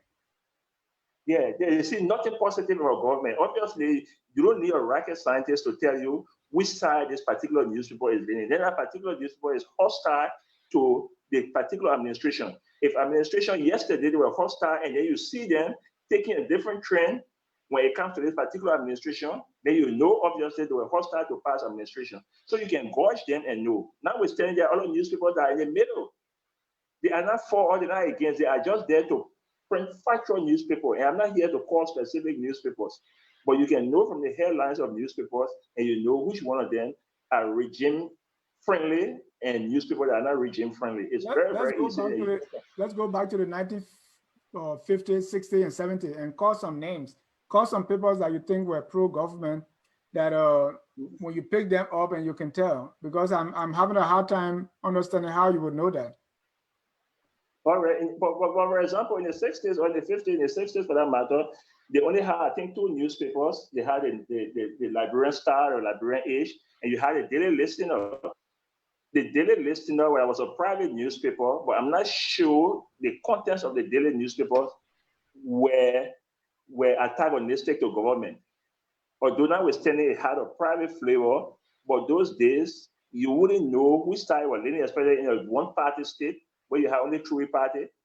It was difficult for you to get to know which side the Daily Listener was leaning. And then you have the Liberian Age, that was pro-Liberian newspaper and pro-government newspaper. Only in 1980, when the weekend news was published, started by Carlton Carpet. So that was Carlton Carpet newspaper was an independent newspaper in 1980, but it didn't stay long. Then came Daily Observer, I think somewhere 81. And Daily Observer became a professional media outlet that was not for or against government policy. It reported directly as the things occurred. And sometimes the headlines were so critical of government until I think they closed them 3 different times. I got some newspapers where soldiers went to close Daily Observer newspaper because of a headline that came when the headline came, bad roads. Jenkins Carter, as Justice Minister, ordered the closure of Daily Observer, and even to an extent where Daily Observer was even burned down for critical newspapers, for critical reportage. So after Daily Observer, you had the Daily News. Besides that, you have footprints of Maurice Sarkozy. Those were independent newspapers that were critical of government. Notwithstanding, government had the other pro newspapers that were coming up. You see, but like I said, you can know if people is pro or anti from the headline. There's no doubt about it. From the headline, you can know a government is pro or it's not a pro newspaper. How will you call the Patriot newspaper? How will you call Patriot newspaper? The NPP mouthpiece. And obviously, Patriot. You know that there are headlines that came from Patriot, and you wonder whether the other people were not doing the right thing. Everything about Patriot was pro-Gange. It was understood because Patriot was the organization newspaper. You see, was the organization newspaper. So papers, yes, they come out. And another thing, papers come out after 2, 3, 4 months, they die down. Politicians that just got late power, they want to entrench themselves, they open newspaper, and that people will just only say everything positive. Then as soon as you move from power, that people die down. That you can know right there and then that particular paper is an apologist of the government of a particular institution. We have some radio stations here. Where are they today? They were being sponsored by some politicians. You understand? So Archie, besides the newspaper, what else do you archive that's in your library today? I got thousands of historic photos. Yeah, I saw the photo of Detour and Paramachi Tuazama. What else? Yeah, Swakoko. Have you seen the photo of Swakoko? Yes, I did. Okay, I have have you not seen it. Okay, but I posted on the center. Have you seen the photo of Lango Lepe? Yes. Okay, you were lucky to see the photo of Lango Lepe, but other people have not. Actually, do you have the picture of the most talk about or Dwanimle? Oh, the Paramachi Dwanimle? Yeah. Remind me in my inbox. I will see. I'll post it. I think I posted it before, but just remind me in my inbox. I will look for it. I will post it. I will do a story of that. I'm not sure more people know about that, but I will look for it and I'll post it. Are you sure Joan Nimle was a paramount chief? He was a warrior, right? Yeah, warrior from Southtown, Southtown. Yeah. From Southtown. Yeah. I will just remind me in my inbox, and I will look for it. I will post it. I will do a story about that. It's important that people get to know the history. What led to the execution of the chiefs? We only know the execution of very few people around here, but what led to the execution of the chiefs? We need to know all those things. Like I was saying before I went up, I am saying we need to document history. I'm not sure plenty of people know. I've seen the photos of all our first ladies. People have not seen all our first ladies. We have seen all the presidents' photos. I'm not sure people have seen the photos of all the vice presidents. We only know from Joseph Jenkins Robert to George. Where are all the vice presidents? Have you seen the photo? Have you seen the photo of this before President Tubman built the mansion on Ashmore Street? Where did we have the mansion? Okay, we had Joseph Jenkins Robert House, right? That was the first mansion, right? Historically, where that mansion was, where all the other presidents have been residing? Was it where all the other presidents have been residing? Where have the president been residing? Where were the offices? I'm not sure you guys know that. No. I don't know And that. actually, what puzzled me most of the time, even we did a show here on a survey of the presidents, because the only thing that we all learned in school about presidents, just their names and maybe when they were in office. Nothing else. Who were these people? What they did? This is what I am going to do. Yeah. We only know about Joseph Jenkins Robert House. Where I'm not sure you have a law library. Where did Stephen Allen Benson have a horse?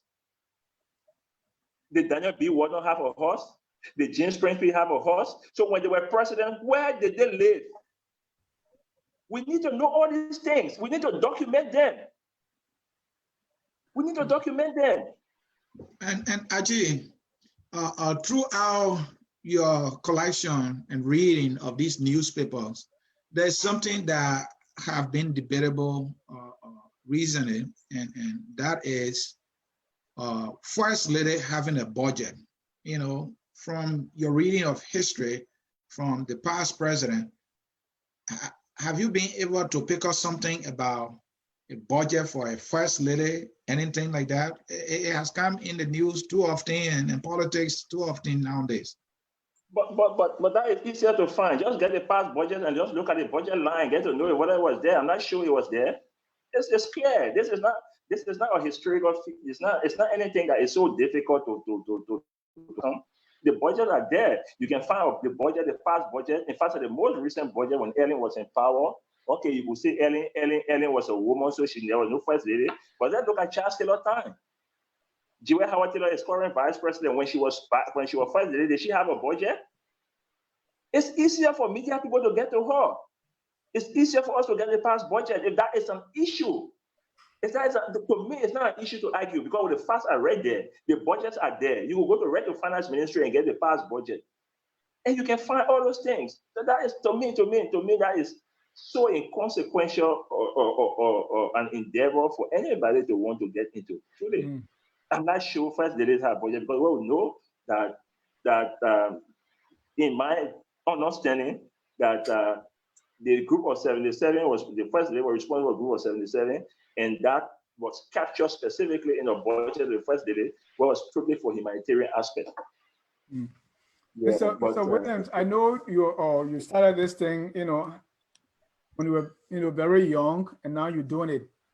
Let us not neglect the money aspect. You are sitting on gold. How do you hope to turn some of this into cash? Actually, yes, cash is an important aspect, but my whole thing here is service oriented. Okay. It's service to people. When cash will come, it will come. Truly, when cash will come, it will come. There are a couple of people, in fact, one group of people came here and they wanted to buy my whole collection. So if I were hard for cash, I would have sold my whole collection today. We won't be discussing this thing. It's tempting. Sometimes you are broke, you don't have anything, and you're sitting down, newspaper you have to buy, insecticide, pesticide to keep rats away when you don't have the basic resources to keep yourself. It's very expensive. And every day you have to buy newspapers, it's very expensive. And then you see a group of people that want to buy your whole library for a hefty amount, terrible sum of money. And I was brave to turn it down. It shows that money is not the factor to me. My major thing here is service to the people. And that is my satisfaction is germinated by the fact that I am conducting the interview on your platform and people are benefiting from my center and by extension other centers. It brings more joy to me. It's very tedious, very tedious. The computer, you know it, from here, I will not sleep until 3, 4 o'clock because I have to go about doing research for tomorrow. What will be the reflection for news in the headlines? I will have to. You understand? So it's tedious by the day. And Actually, do you have people working with you? At least you have one or two persons who help you, or it's just you? For now, to do the research, yes, but to package the newspapers, I have 2 boys that live with me here that help me to do the packaging of the newspaper. But to do the research, they have not reached that level of consciousness yet to understand the intricacies of what I do. So for the research aspect, I do that. Hopefully, I will train people and bring people on board. When I open the center, I will train people to look to do the research. But for now, when it comes to the research, I do the research by myself. But now we're standing, I got 2 boys that live with me that do the packaging. Terence Sako said, do you have plans to digitize these papers that is for safekeeping, like against fire? If you had them digitized, you will not be worried about rats. That is a fine question. It's in the project. I got three of my friends that have volunteered to help to digitize them, and obviously when they are digitized, they will go a long way. And another gentleman have volunteered to put them on decks. You talking about I'm sitting on a gold mine. Talking about the financial aspect. Another gentleman had recommended to me that he want to put on decks or a particular newspaper, for example, Daily Observer or Footprint newspaper.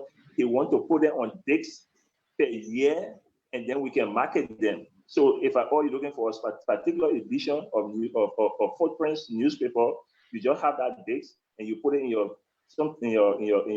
PC, and then you get to know everything that happened that particular year. So yes, I have that in the offing. It's part and parcel of my project, and there are a whole lot of people that are so enthusiastic that want to help me in that process.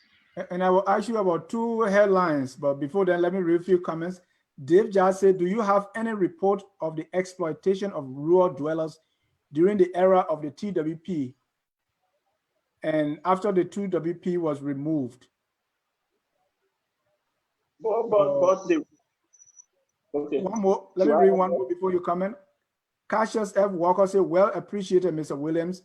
Your current historical contribution to our country's history had attached and will continue to provide us relevant information which may result in total transformation for our minds and progress as people and country. Again, bravo. Please continue your excellent work. Yeah, okay. I appreciate the second caller. I mean, that alone is a motivation to me. Reference the first question.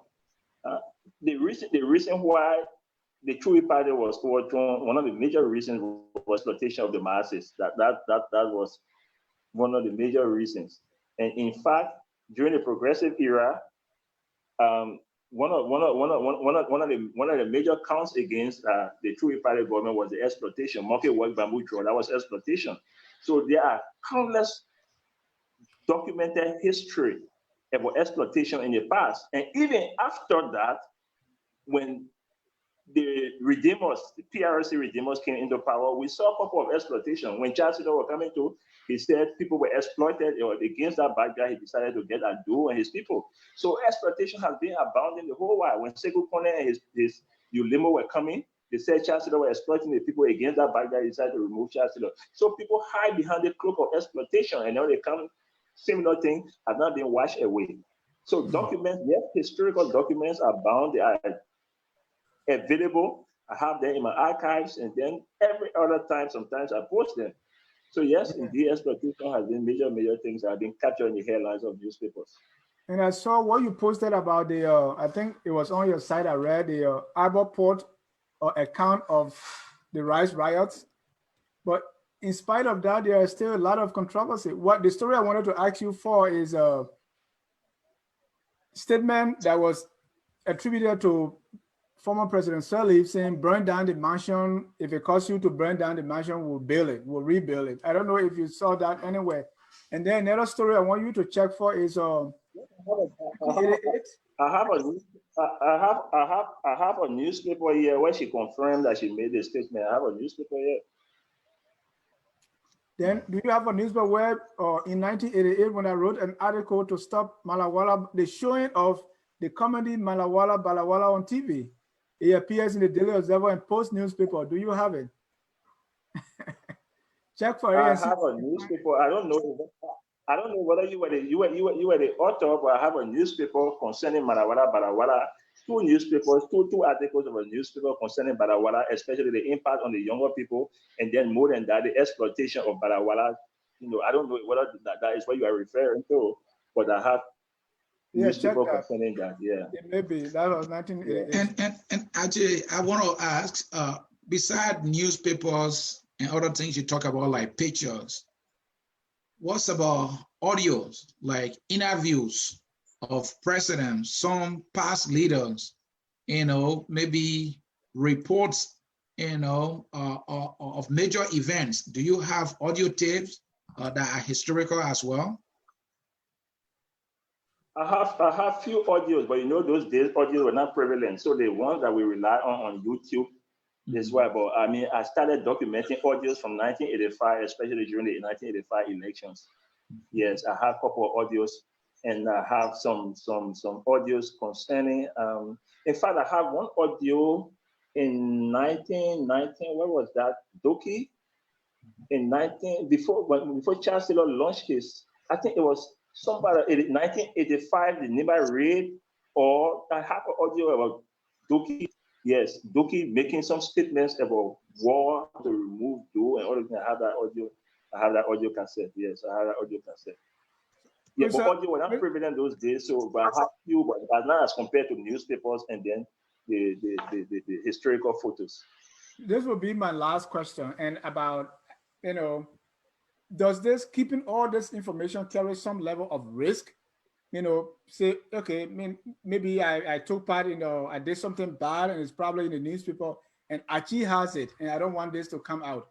Or, you know, this newspaper, have there be anything like that, any risk involved so whatsoever?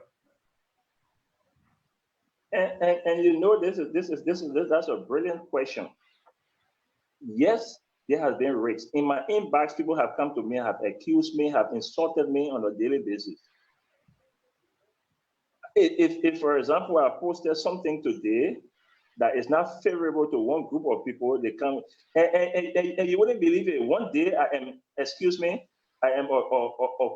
country, quote unquote, you know where is that now? Well, Father, after you say you contrary something, right?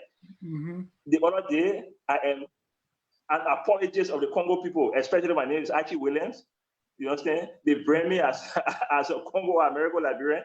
The next day, I'm a country something. You understand? The adjective I don't want to call it. So I'm caught between the lines. You understand? Especially when it comes to paper. But actually, the papers I post is not for any particularistic interest. I don't use the paper as something to go after targeted people. No, I don't make the news. The past news, I was not the harbinger of the past news. And the present news, I am not the one that is making the news. You understand? I just use the instruments of news to bring to public glare. And some people don't like it like that. So yes, it's a race. It's a serious race. And in many days, people insult me. Many days, people accuse me of being an agent for one group of people. The next day, I'm agent for another group of people. And it's a tedious thing. But once I know my conscience is clear, like I explained to you, this has been a childhood inclination from day one. It's not just now. It's not just today something. So I don't mind. Once I have a mission, I will execute that mission devoid of people's own threat. And people that threaten, those are people that have their own limitations. I'm not bothered by that. I'm not bothered by that. Truly. All right. I mean, finally, this one from me. I'm now listening to Archie. What an opportunity. And this is what I'm thinking. I know what Archie is up to. Archie want to build this library with all these historical information therein, so that anybody can come from anywhere and go there and do research and get information, maybe for researcher, maybe for students, maybe for teachers. And that way Archie will be making a very good contribution to Liberia. Is that what Archie is thinking? It appears to me that you can read mind, you're a soothsayer, and precisely that's the whole essence of this thing. The idea is I want to build a historical institution that will be known worldwide. Everything about Liberia, hands-on issues about Liberia, from the Joseph Jiggin Rawas time to this present time. If at all you want to make research on the current president, when he started playing his football, where are the photos? Where were the first field he played on? How many goals he scored? You come to my center, you get to know about all those things. If at all you want to know about the fifth first lady in Liberia, what was her contribution, you come to my center, you will be able to access, and her information will be available to you. All you want to know about Wulajabo from the weekend, you should be able to go there. If all he was of historical consequence, obviously it will be captured. So this thing is not about Morovia thing. This is a broad-based thing. We have to recalibrate history. We have to do history for a different perspective. We have to define history for a different perspective. It's not based on our usual history. History can transform a nation. It can bring, in fact, it can bring tourists to our country. It's another aspect of generating force for our country. When people get to know that you have a historical base, because you know how many Liberians up there that got linked to Liberia, plenty of people out there that got linked to Liberia, and they have not known Liberia. When they get to know there are some historical features where they can come and study about history. That alone is another aspect of tourism. Right. Now, let me ask the other question. I mean, I know you run out of time. Liberia declared war on Germany, right? Historically, Liberia declared war on Germany. Who was the general? I have no idea. For Liberia? So you get the point now. Yeah. You get the point. So people told us that Liberia declared war on Germany. But what means Liberia declared war on Germany? Did we have armed forces at that time? Or was that a proclamation or policy of government to declare war on Germany? Who were the generals? How many armies did we have? How many soldiers did we have? We need to look into our history to get to the bottom of all these things that were fed to us, whether they were real or they were not real. Don't get me wrong.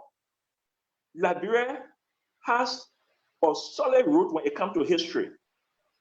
When we're talking about African liberation, you can't talk about African liberation without talking about Liberia. This is why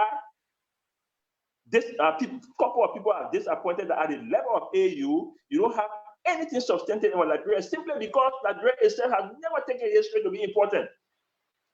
You have not taken your history to be important. So how do you expect other countries to take your history? Liberia is a founding member of OAU, that is now AU, a founding member of ECOWAS, a founding member of Manuel Union, a founding member of African Development Bank, and you can name them. What leverage have they given Liberian? They got qualified Liberian, but other countries got quota. So when we get to know the historical aspect, and we go for what belongs to us, It makes it all right. And you will only know that when you get to know about history. When you get to know about your history. Only your history alone can make a leeway. There are a whole lot of people, like I said here, there are a whole lot of people that in this country that don't know about the history. They don't know about the history. Like I said, T.R.J. Faulkner. T.R.J. Faulkner was the one that unraveled the financial crisis. Right. Where is his grave? And where his family members? Huh? I said, and where his family members, the generation? Oh, family members are. But here is a man, he contested for the presidency. So now listen to me to me again. History has told us from the whole idea of Fernando Pocha King that Liberia had a rigged election of 120,000 plus, right?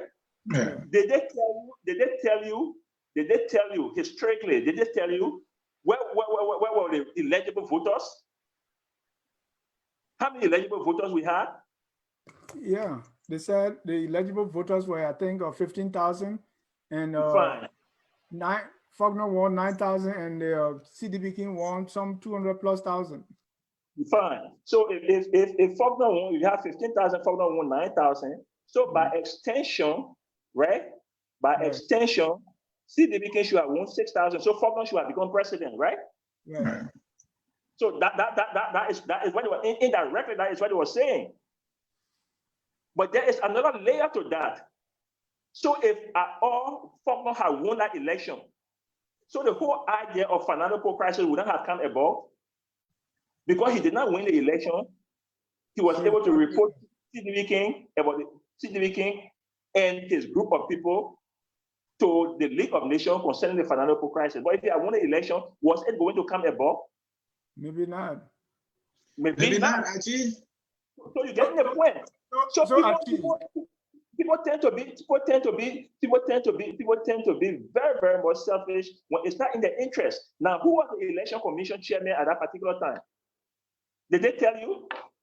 No. And incidentally, you will be surprised that the election commission chairman at that time was M.A. Hammer's father.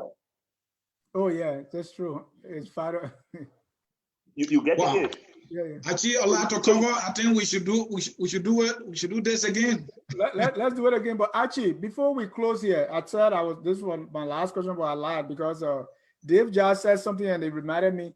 At the end of this thing, what do you want the people listening to you to do? Do you need what? And this is what Dave Jai is saying. By the way, Dave is my brother. He said, Mr. Williams, thanks for your contribution. What assistance will you need to advance your mission? Where do you intend to have your center?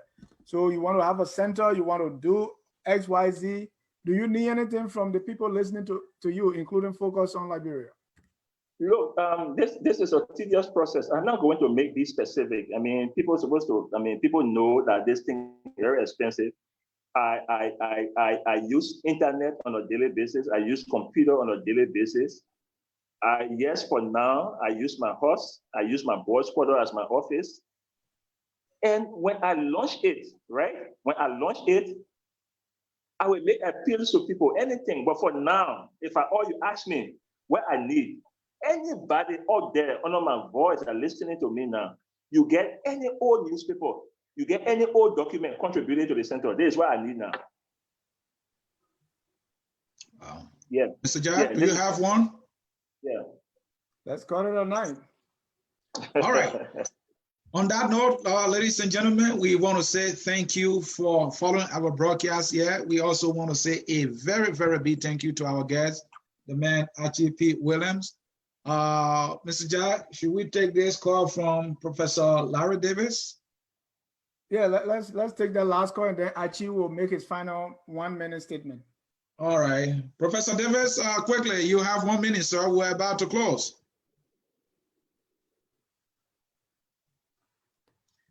Professor Davis. Let me see. Okay. No, go ahead, Professor Davis. You are live. Hello, can you hear me? Yes, sir. Yes, Archie. Yes, I enjoy your work. This is the best show that you've ever done. Briefly, could you answer this one question? Could you briefly tell me, Archie, who was responsible for writing Liberia's original constitution? I'll take my call off the air. Thanks so much. I think who was what? Who was responsible for writing Liberia's original constitution? Yes, sir. Yes, the 1847 Constitution. Yes. But Larry, Larry, you asked me that question back before, and I answered it. you asked me that question before, and I answered it. So answer again for the sake of our audience, if you don't mind. If you say the 1847 Constitution, that is what you're saying, because Liberia had different constitutions. You had the Commonwealth Constitution, you had the 1847 Constitution, and the Constitution of the First Republic. That is what you are talking about? I suppose that's the 1847 Constitution, right? Yeah. The one that was Yes. suspended in 1980. Yeah, but was that Hillary teach? Yeah, that's what I heard too. All right, Mr. William, you make Okay, your okay. Let's listen to the professor now. Professor, was that Hillary teach? Yes. Yes, I do believe it was Hillary Teague. I know that Hillary Teague actually wrote the Declaration of Independence and also Liberia's national anthem, but it does appear that he also played a role in the Constitutional Congress as well, and that is according to Dr. Carl Patrick. But thank you so much. Thank you. But he didn't write the national anthem. The national anthem was Daniel B. Whatnot. Right, and Jimmy Eastman said it was written by Professor Greenville of Harvard. But thank you so much, Professor David. And Archie, your final thoughts as we conclude the show tonight. And Mr. Jaya, before Archie can say something, I think Professor Lara is wrong to say this is the best show we ever done. That is not true. Well, beauty is in the eyes of the beholder. That's for him, that's his best. So we thank him. All right, Sam. Maybe it's about history, then maybe that's true. All right, Archie, we have covered a lot. I think we should do this again. And you are saying that if any contribution that somebody can make, they have newspapers somewhere they should share with you, even though we are talking about maybe some financial contribution, but close. No, I wouldn't rule that out, but I mean, I wouldn't rule that out. Obviously, this is and for now, I'm not getting assistance from anybody. My meager resources, I mean, obviously, I have to stretch my meager resources to get these things going. On a daily basis, I have to do that. But I mean, anybody, it's not something that I would want to do. If people see the importance of what I do and they want to make their contribution, obviously, I will accept it. In closing, I highly appreciate both of you, Dennis and Steer, for inviting me. And they will just show you that they will go a long way. I have a bigger project that I want to execute to the general benefit of all of us. It's not an easy thing. Needs all hands on deck. I alone cannot do it. Notwithstanding, I have the resources, I have the material resources, but other people may have other resources, and we can collaborate and make it a better place for us. Once again, I thank you. I highly appreciate it, and I'm available anytime you call me at any minute. I will make myself available to render my own expertise, especially when it comes to history. The funny part about it, where I studied in college is not where I'm undergoing. With all the accolades, all the academic degrees that you just read, I'm in history. That's the funny aspect of it. It's my passion, notwithstanding the academic qualification. So I will foster it, and maybe that's what God wants me to go through. Thank you. Archie, thank you, and we can't thank you enough. And folks, this is how we will come to the end of our broadcast. I will now turn it over to Mr. Jaya. And I want to say thank you so much, Archie, for accepting our invitation to be here. I know it's late in Monrovia now. And all our viewers, thank you so much for participating, our callers and those who commented. Today is the birthday of my co-host and a partner here at Focus on Liberia, Mr. Anthony Sie. Mr. Sie, publicly, I want to say happy birthday, and thank you for being such a resource here at Focus on Liberia. We appreciate your hard work, and I don't know what we could have done at Focus on Liberia without you. Thank you so much. Welcome. Happy birthday. And keep watching Focus on Liberia. We are coming up with 2 series. One is we want to assess Africa, post-COVID-19 Africa, the economy, health, and also politics. That will be coming up, and we're going to be inviting some other African brothers and sisters to be part of that panel. And another series that is coming up here on Focus on Liberia is Where is God? Where is God in every aspect of our life? Where is God in the COVID-19 pandemic? Where is God in our elections? Where is God in our daily lives? And we're going to be inviting people of faith to be guests on this particular series. You can either be a Christian, a Muslim, or someone of no faith.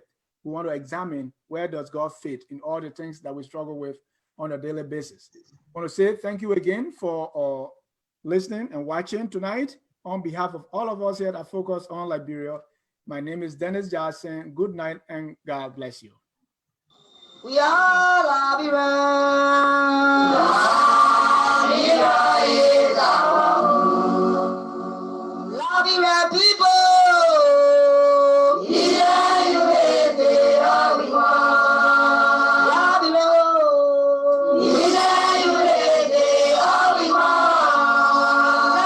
Liberia.